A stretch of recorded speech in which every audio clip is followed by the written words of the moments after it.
Spoiler alert, there should definitely be a second season of The Acolyte because it has so many of the best aspects of the Star Wars universe, such as deeper examinations of the Force and odd little guys being weird little guys. If nothing else, this program should be renewed so that more Basil can be introduced to the world. There are also several very powerful lightsaber battles in there, especially once Darksider Qimir makes an appearance. Throughout The Acolyte, Qimir engages in two significant battles with Jedi Master Saul. The first fight is in night, while the second one happens in the aptly named The Acolyte Season 1 finale. Because of a number of elements, including deft editing and director Hanel Culpepper's nod to the Wuxia inspirations that influenced the series' earlier combat scenes, Saul and Qimir's second bout is the best fight in The Acolyte. Welcome to Movie Spy. The last battle of The Acolyte fully involves its Wuxia influences.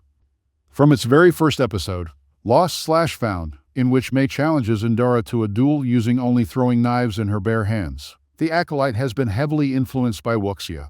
She even does gravity-defying jumps and wall runs, which are common in the Wuxia genre. The ultimate battle between Saul and Qimir has many of the same aspects. In one scene, they even jump off a bridge that they have badly wrecked with their lightsabers. Leslie Headland, the showrunner for The Acolyte, was candid about her inspirations for the film, describing in an interview the exact Wuxia movies she watched. Culpepper seems to take this seriously as well, since there are parallels between Mae's altercation with Osha and the fight between Saul and Qimir. At crucial points, the camera switches from Mae and Osha to Saul and Qimir, matching each other as the twins deal with their respective masters. This battle scene alone demonstrates how a filmmaker can take their influences and use them to create something entirely different. The sheer amount of work that went into it is astounding. The last scene of The Acolyte is one of the most emotionally charged lightsaber fights ever.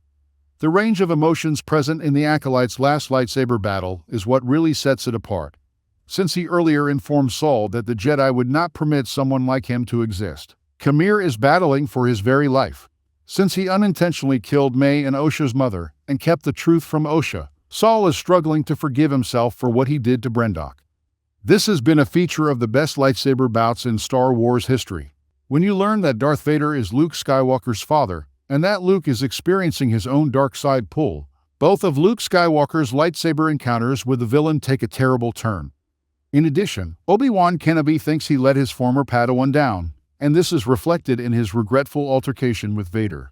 And the greatest lightsaber battle in Star Wars history is Obi-Wan's last encounter with Darth Maul in Star Wars Rebels, which is a subdued reflection on the price of retribution.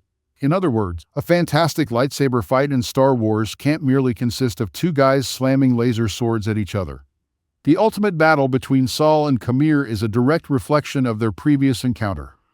In Night, Saul almost killed his opponent out of wrath after killing Yord and Jek, while Qimir was slaughtering Jedi with such passion that it felt less like he was a Sith Lord and more like the bad guy in a horror film. In contrast, The Acolyte depicts a more controlled, but no less furious battle. Qimir is ready to wait for Mae and Osha to conclude their own altercation, while Saul wants to bring Qimir to justice. The Acolyte remembers that Star Wars has always been about duality, which carries over into its narrative elements. The director of The Acolyte's finale has instilled the same feeling in other genre shows. Hanel Culpepper has directed several intense, action-packed genre shows before, including The Acolyte. Having directed the first 3 episodes of Star Trek, Picard and the Kung Fu relaunch on the CW, she is an expert at this kind of material. Early on in its pilot episode, Remembrance, Picard goes straight for the heartstrings. Jean-Luc Picard and Data Brent Spiner are playing poker when Data asks if Picard is stalling. The former Enterprise captain responds, "I don't want the game to end." Such a line has a melancholic undertone, suggesting that Picard regrets not being able to prevent Vulcan from being destroyed. Similar tactics are used in Kung Fu, which begins with the revelation that one of the Shaolin monks who had been training Nikki for the previous 3 years had brutally murdered them. Nikki had come to regard the monks as family. Culpepper employs a similar strategy in The Acolyte, having Osha fully embrace the dark side after learning the truth about what actually occurred on Brendok, thus putting an end to Saul and Qimir's conflict.